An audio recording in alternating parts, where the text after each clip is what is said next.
Buck œuvre pour que la lumière soit faite sur l'assassinat de Lumumba. Son projet de lancement de ballon vise à envoyer dans le ciel un ballon noir par mort congolais ayant subi la famine, les guerres et les manques. Il y a 7 ans, j'ai déménagé à Bruxelles et j'avais lu par hasard un livre sur Léopold II, le fameux livre de Hochschild, Les fantômes de Léopold II, qui explique qu'à l'époque, l'exploitation du Congo par Léopold II, que ça impliquait des millions de morts. J'avais jamais entendu de ça, donc ça m'a intrigué. Puis je suis venu, je me suis déménagé à Bruxelles. Bruxelles est construit sur les plans de Léopold II avec l'argent du Congo, les grands axes. Bruxelles, le palais royal, le palais de justice, le cinquantenaire, Tervuren, enfin tout.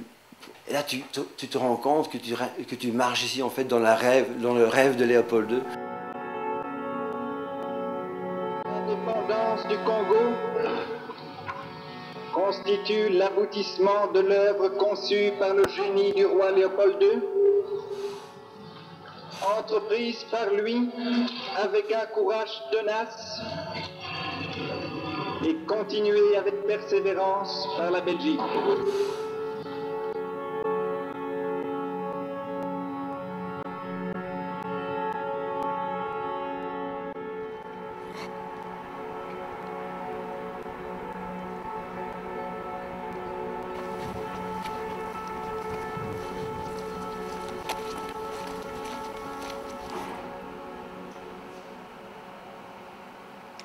Étant moi-même issu d'un ancien pays colonisé, bien que ce soit dans un autre contexte géopolitique, je m'intéresse de près aux différentes indépendances qui ont secoué l'Afrique tout au long du XXe siècle et toute l'injustice qui en découla.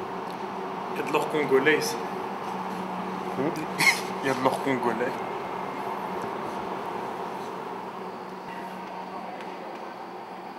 Les grandes puissances européennes, dont la Grande-Bretagne, l'Allemagne, la France, le Portugal, Pays-Bas, Belgique, Espagne, ont entrepris la colonisation de l'Afrique, de l'Asie et de l'Australie.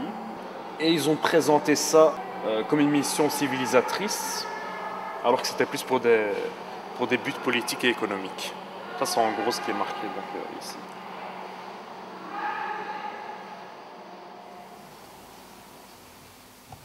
Considérez-vous les indépendances africaines comme une réalité?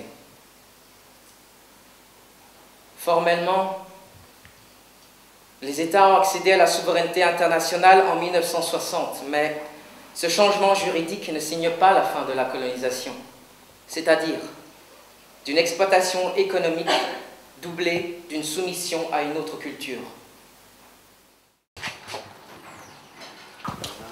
Et tu connais un peu du Congo en général? Pas grand-chose, mais je me suis un petit peu renseigné avant de venir ici. Surtout à propos de Lumumba. Je sais que Lumumba est assassiné, qu'ensuite Mobutu est arrivé au pouvoir. Et on a fait de Lumumba un communiste qui n'était pas du tout. Mais c'est comme maintenant, si on peut dire qu'il était terroriste, on peut t'éliminer. Là, à l'époque, c'était un communiste, alors on peut faire n'importe quoi. Autrement, le danger communiste va envahir toute l'Afrique, on doit l'arrêter. Et donc ça, c'est l'alibi qu'il utilisait pour défendre leur politique et installer Mobutu au pouvoir sans qu'ils avaient trop honte de le faire. C'était pour défendre contre le danger du communisme. Lumumba représente pour moi l'un des acteurs majeurs de l'indépendance ratée du Congo. Il remporta les élections de 1960. Son principal désir était de créer un Congo totalement indépendant, tant sur le plan territorial qu'économique. Donc là, on a une image du discours de Lumumba du 30 juin 1960 où donc, il critique ouvertement le roi Baudouin à cette époque-là, et il dénonce les méfaits de la colonisation en fait. Donc voilà, c'est un discours qui a fait une grande polémique à l'époque, et il sera tué quelques mois après. À vous tous, mes amis qui avaient combattu sans relâche à nos côtés, je vous demande de faire de ce 30 juin 1960 une date illustre dont vous garderez gravée ineffaçablement dans vos cœurs. Une date dont vous enseignerez la signification.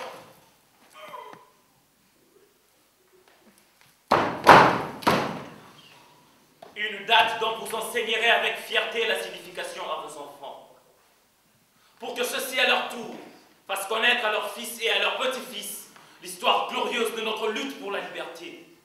Car cette indépendance du Congo, si elle est aujourd'hui proclamée,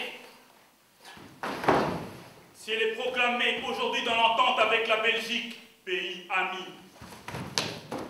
avec qui nous traitons d'égal à égal, nul Congolais digne de ce nom ne pourra cependant jamais oublier que c'est par la lutte qu'elle a été conquise, une lutte ardente, idéaliste, noble et juste. Nous en sommes fiers jusqu'au plus profond de nous-mêmes, une lutte pour laquelle nous n'avons ménagé ni nos forces, ni nos sangs, ni notre souffrance, une lutte indispensable pour mettre fin à l'humiliant esclavage qui nous était imposé par la force blanche. Oui, ça c'est le Lumumba. Et là, Sartre dit, mort, le Lumumba cesse d'être une personne pour devenir l'Afrique tout entière, avec sa volonté unitaire, la multiplicité de ses régimes sociaux et politiques, ses clivages, ses discordes, sa force et son impuissance. Il ne fut pas ni pouvait être le héros du panafricanisme, il en fut le martyr. Mais donc le Lumumba qui représente l'Afrique. Et ce qui est beau aussi avec son assassinat, à la fin on voyait, même son corps était encore dangereux, son cadavre. Il craignait que ça devenait un lieu de pèlerinage, donc on devait se débarrasser de son corps. Là, on a envoyé un gendarme belge, Gérard Zoute, pour dissoudre le corps de Lumumba en acide sulfurique. Et donc, ces gars-là, il y a 10 ans, sur un documentaire qu'on a fait pour la télévision allemande, je pense, on a fait une interview avec ce gendarme qui était encore vivant, mais non, il est mort. Ouais. Et là, il montre devant les caméras les dents de Lumumba qu'il avait arrachées avant de le dissoudre en acide sulfurique. Grave, et les deux dents dorées en plus.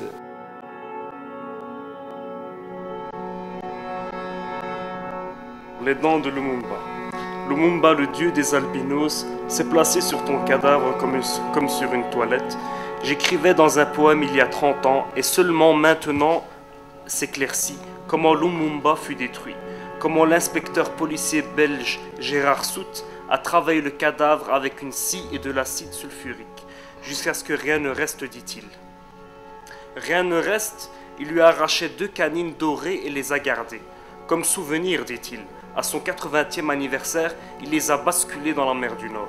Rien ne reste, Zoute, mercenaire boucher analphabète, pense aux argonautes qui voguaient sur la mer Méditerranée en quête de la toison d'or. Ils arrachaient les dents de la gueule du dragon et les semaient.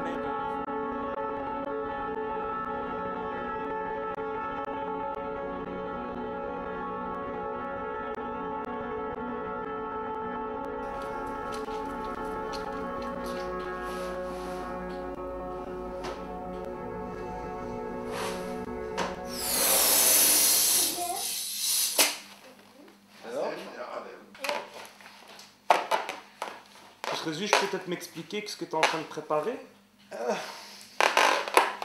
Maintenant, je prépare quelques ballons pour accrocher peut-être au queue du cheval de l'épaule 2.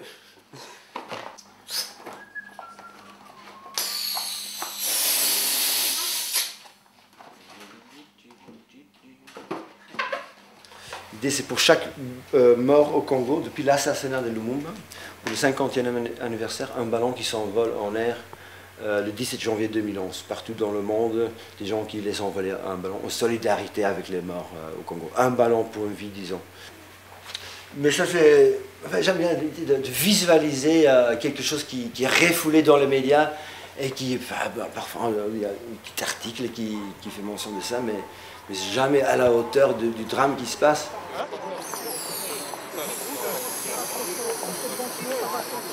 Pas trop fort après ça colle.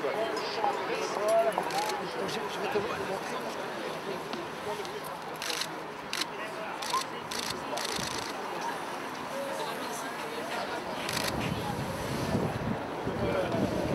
Donc,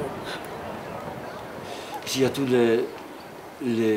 il y a eu des enquêtes officielles de l'ONU, du Sénat américain et du Parlement belge. Et là, il y a beaucoup de documents qui sont rassemblés, il y a beaucoup de faits qui sont établis, mais dont on n'a jamais tiré les conséquences. Ah ouais. Jamais aucun suivi judiciaire à partir de... Et ces enquêtes, elles disent quoi? L'implication des autorités belges et américaines. Eisenhower lui-même a commandé l'assassinat de Lumumba, si ça c'est tout établi, mais jamais on n'a jamais eu de suivi. Le chef du CIA à l'époque, Larry Devlin, il vient de publier ses mémoires il y a quelques années. Ouais. Et là, il dit tout. C'est le chef du CIA lui-même qui écoute. Eisenhower a dit de l'assassiner, mais il dit en même temps, mais on ne l'a pas fait, c'est les Congolais qui l'ont fait. Et les Belges, ils disent, on a voulu éliminer Lumumba, mais politiquement, pas physiquement. Ils admettent qu'ils voulaient s'en débarrasser, mais on n'a pas assassiné.